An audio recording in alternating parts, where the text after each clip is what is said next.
Hi. Well, this is both a sad day for me and a happy one. Sad because our old LDV ambulance campervan conversion has developed mechanical problems to such an extent that we're going to have to let it go. We were chucking more and more money at it and it's become untenable, really. So beautiful though it is, inside and out, we are having to probably scrap it.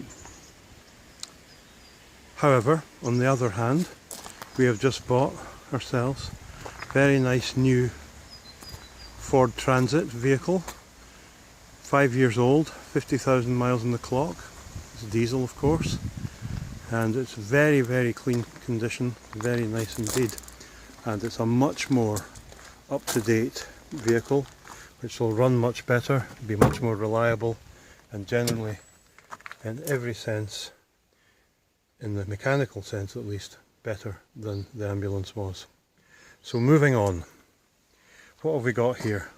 Well, as you can see, the cab is in quite nice clean condition. The instrument panel there, nothing to complain about whatsoever. I like the kind of dashboard mounted gear stick, that's pretty neat. Coming out of here, we've got a big window on this side, and opening up, you'll see it's not just an ordinary van, it's what is known as a welfare unit.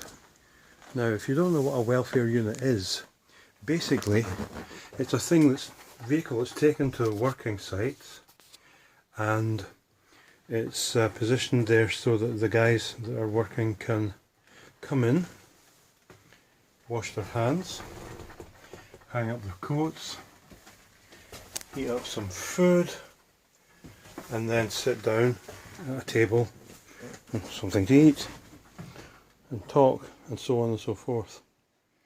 You can see the table and chairs are quite nice, although in this part of the vehicle there isn't a great deal of space, and we're thinking probably, realistically, we're going to have to take out at least some of these chairs in order to make room for a bed. That might be unavoidable. However, we'd like to keep something of this, just to keep the kind of spirit of the vehicle, if you like, something of its original spirit. Looking up, you can see that there are vents in the ceiling. These go into some whirly things on the roof that create ventilation. Lights, which I'm sure are 12 volt, they don't run off the inverter, I don't think. Unfortunately, lined but not insulated. We'll see what we can do about that as we go along. Here we have a kind of electricity location. There's a microwave which we probably won't keep. It runs off an inverter, which is there. These rather nifty hand wash units also run off a 12 volt supply, and you basically heat up the water, probably when you're driving along, I think, and then you pull the sink down there, the blue bit, then you open the taps and you get hot water once it's all heated up, and there's a drainage pipe underneath. Now there's one of these in the back as well. Certainly two is overkill. I don't even know if we're going to keep one. And in some ways it's a shame to get rid of these things, but we shall see. Then up above there's a kind of colour coordinated towel and soap dispenser, I think. Behind here we've got, I think I showed you the inverter, the microwave, and then there's this kind of electricity hub. There, Eberspacher controls an Eberspacher diesel heater, which is under the seat, which is not wonderfully positioned, but it's these things are pretty handy, I think, and they run off a 12 volt supply driving a fan and heat the vehicle with diesel from the fuel tank. Here's the water boiler. Now, this I'm not sure about. I suspect it's 240 volts running off the inverter, but I haven't properly checked it out yet. It may be that you could heat up the water boiler for tea or whatever, and the water from the hand wash units when you're driving along, and then have hot tea and wash your hands when you get to your destination. I don't know, but certainly this here, it seems to be the main control panel. It looks like a big hi-fi amplifier, but basically it switches on and off all the different circuits, and some of these, such as the hand wash and the diesel heater and so on, are 12 volt. But then you've got the microwave button here, which basically controls the inverter. We've still to properly suss all this out, but most likely this whole tower will come out and the bits that we keep will have to be repositioned. And then here we have a bulkhead. You've got these hooks for the guys that hang their wet jackets on in the rain, and then down here there's even a drip tray, and there's a little hole there which runs through to a pipe which goes down to the outside of the van. So that tray there appears to be to collect water off their wet coats. And these welfare unit vehicles, strangely named as they are, they seem to be pretty standard in their design and layout. Nice big hole here over the front compartment. I imagine that we might keep blankets and things in there. That's what we used the equivalent in the converted ambulance for. Quite a nice big storage space.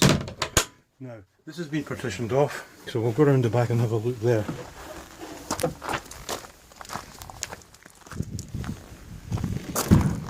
Here we go.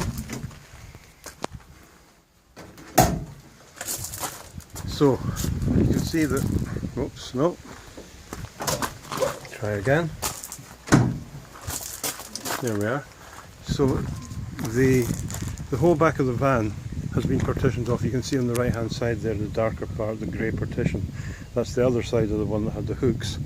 And then on the left, excuse me, there's this wooden structure here which has been put in, and that is another one of these hand wash units and a chemical loo.